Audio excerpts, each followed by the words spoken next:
दिल्ली में जमात इस्लामी हिंद ने कई अहम मुद्दों को लेकर प्रेस कॉन्फ्रेंस की है और इसी दौरान बिहार असेंबली चुनाव, खवातीन के खिलाफ बढ़ते क्राइम और एंटी-सीएए प्रोटेस्ट के दौरान गिरफ्तार उमर खालिद, शर्जील इमाम समेत गिरफ्तार किए गए लोगों को लेकर सरकार पर निशाना भी साधा गया।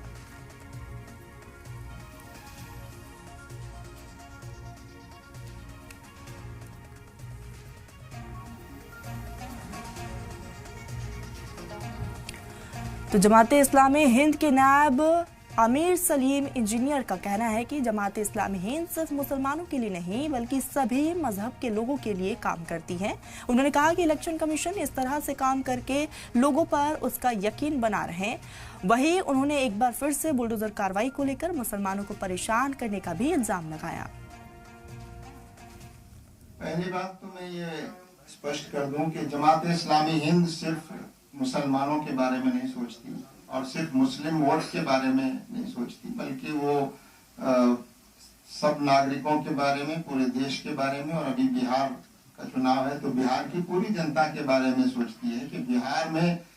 किस तरह से जो लोग नफरत, सांप्रदायिकता, बंटवारा की राजनीति को आगे बढ़ा रहे हैं, उनके खिलाफ बिहार की जनता को यूनाइटेडली ये लड़ाई लड़नी चाहिए। और ये किसी वर्ग के साथ नहीं, सब लोग इसमें शामिल हों और मुस्लिम भी उसमें शामिल हैं। इलेक्शन कमीशन से हमारा ये कहना है कि वो निष्पक्ष होकर अपनी संवैधानिक जिम्मेदारियां निभाएं और वो पूरे दस्तूर और संविधान के मुताबिक निष्पक्ष और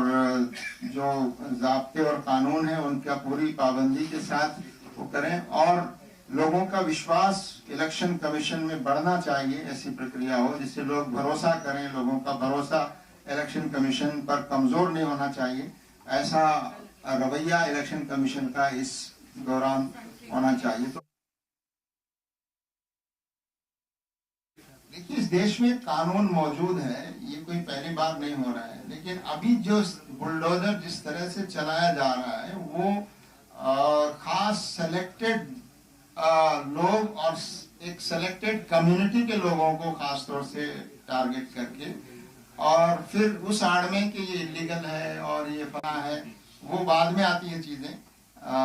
और इसीलिए सुप्रीम कोर्ट ने वो गाइडलाइन दी है कि आपको जो प्रोसीजर है पूरा उसका पालन करना चाहिए, लेकिन वो उल्लंघन हो रहा है, यूपी में भी हो रहा है, दूसरी जगहों पर भी हो रहा है। तो खासतौर से यूपी में जो हो रहा है वो बहुत संगीन है और सुप्रीम कोर्ट को